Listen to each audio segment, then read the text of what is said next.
Grace and peace, friends and family. Welcome to another conversation. This is Joy, founder of Pink Girl Teaches. I am a trauma-informed certified life coach, and I discuss narcissistic abuse recovery from a biblical and a spiritual perspective.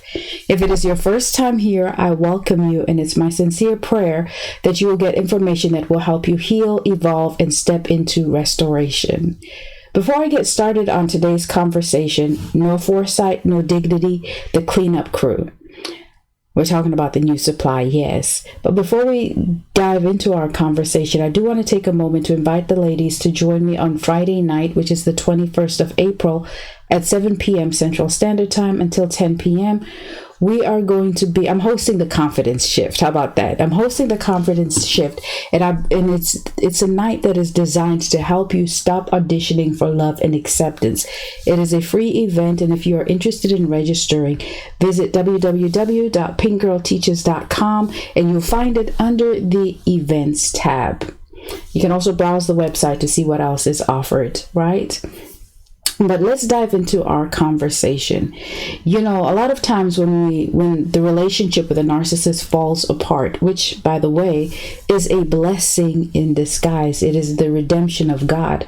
But what happens a lot of times is we get caught up with the soul hurt.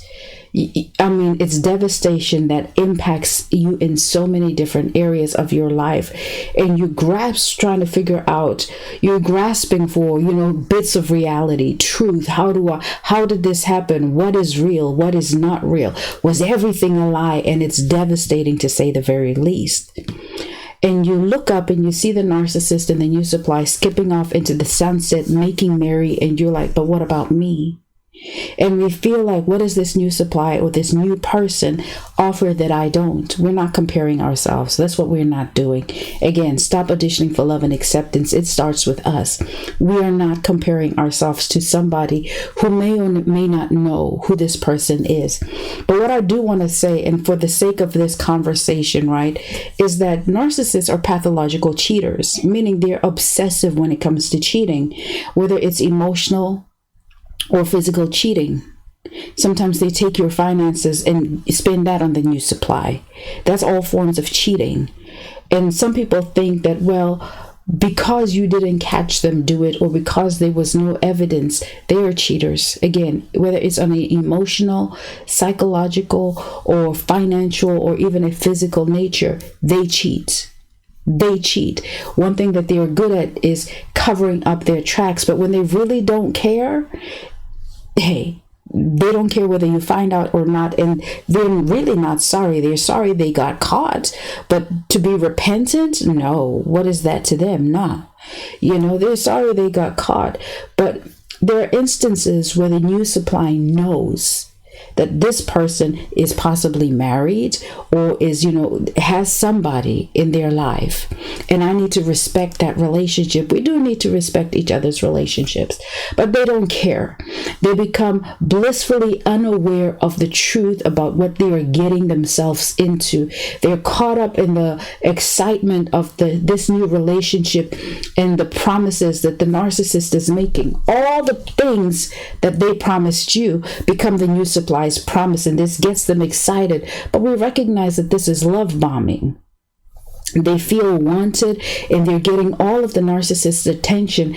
And so there is no room for foresight. There cannot be any foresight because they are caught up in a whirlwind of emotions. They are being indoctrinated into the narcissistic harem, which is the narcissist love cult.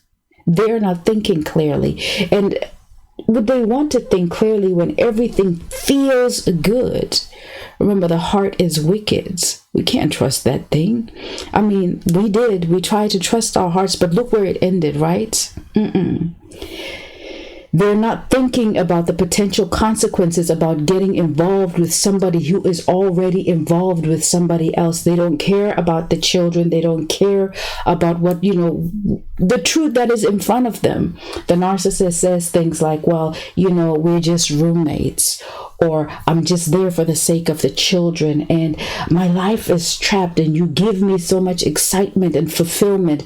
And They feel like they're now the savior of this narcissist, and this is where they come in as the cleanup crew, because they want to clean up everything that you messed up, but they don't understand that the biggest mess possible is on their hands, and this one, they cannot clean it up. We can't even begin to discuss dignity, because how do you talk about somebody having dignity when they know that you are breaking up a home, or you're tearing apart a family? There is no dignity in that. They will campaign, and they will do everything. They will campaign for your position. They don't care. They're not demonstrating any self-respect. So how do we compare ourselves to people like that? We're not the same. We're not cut from the same cloth. They are playing second fiddle to somebody who has already demonstrated that they are not worthy of their time and attention. But what the new supply does is allow themselves to become the rebound. And what that does in essence is cause a distraction from the to the narcissist, that they don't even fully see what is happening. Because if the narcissist was real with themselves, which, that's a paradox in itself, but if they were real with themselves, what they would do is step back and assess the situation and realize that they, the narcissist, they are the problem. And for those of you that are new and just browsing through, when we say narcissist, I'm not talking about your person that likes to take a bunch of selfies and post those. No, we're talking about people with NPD, narcissistic personality disorder. It is not the same. Listen, the new supply volunteers themselves to be the rebound. They come in and they think that they will save the day, but that's the narcissist rebound, because a lot of times the narcissist gets frustrated that they can't be you. Yeah, that's right. They want to be you so bad, but they realize that they can't. And the very things that attracted them to you and what they valued about you in the beginning are the things they hate the most at the end. And so anything that does not resemble you, anything that doesn't sound like you, anything that doesn't reason like you becomes attractive. And so this is why we see there is a difference in the type of supply that they go after, because it's the character.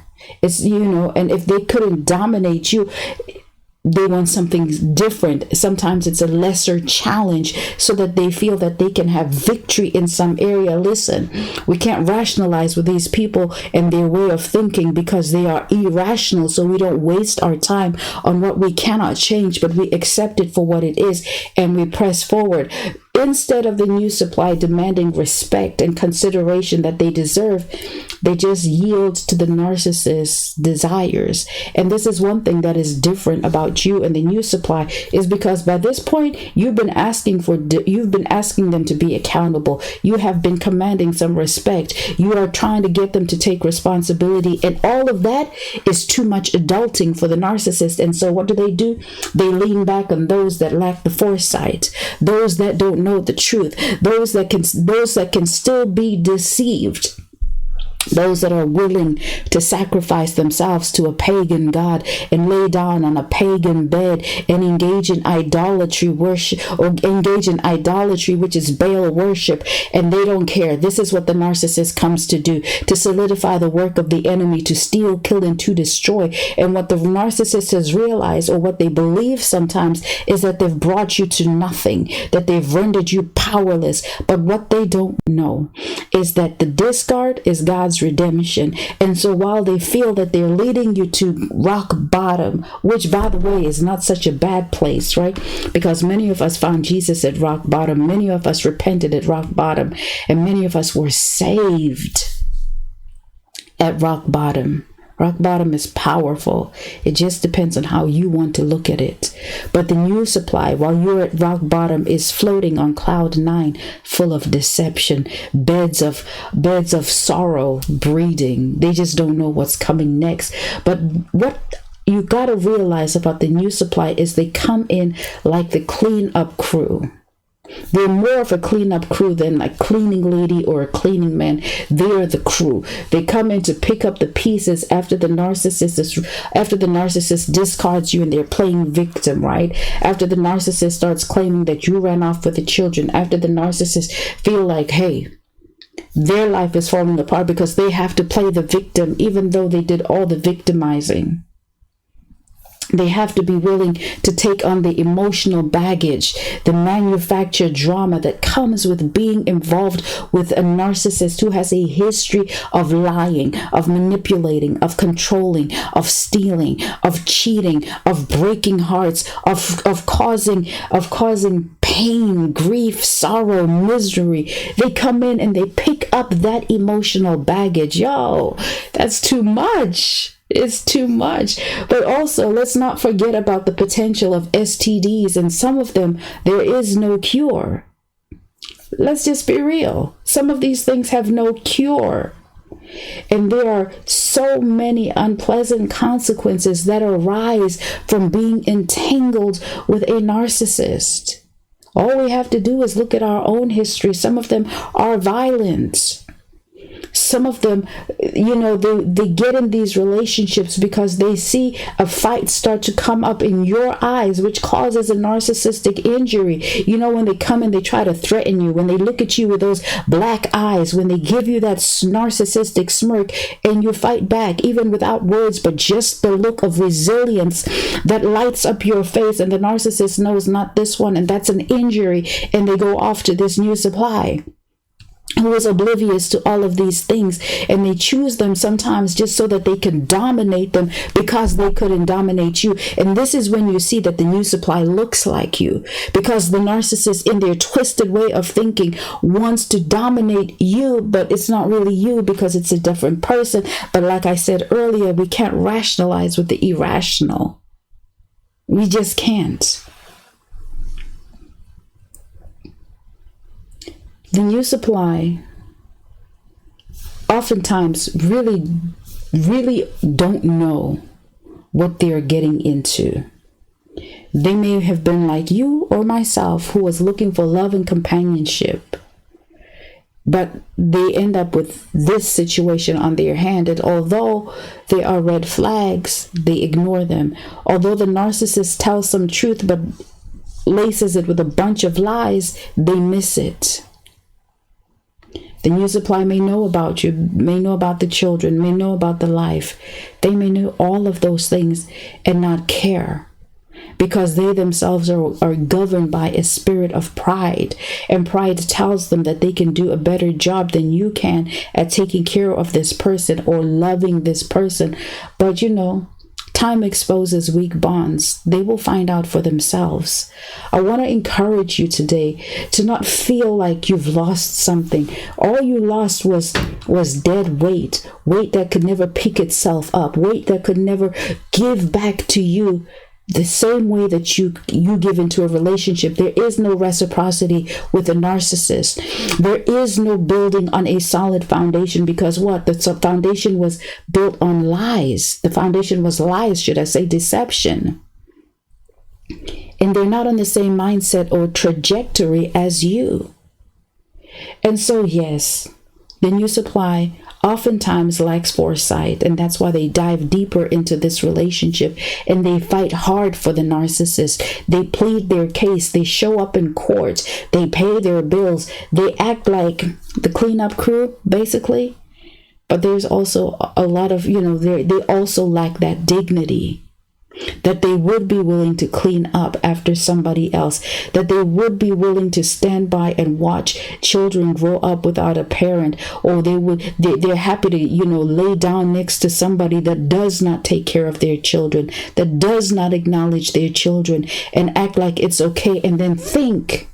This is where there's no dignity. They think that if this person is not taking care of their children with you, but they'll take care of the children that they are making in this new home. The devil is a whole liar. Narcissists will narc every single day.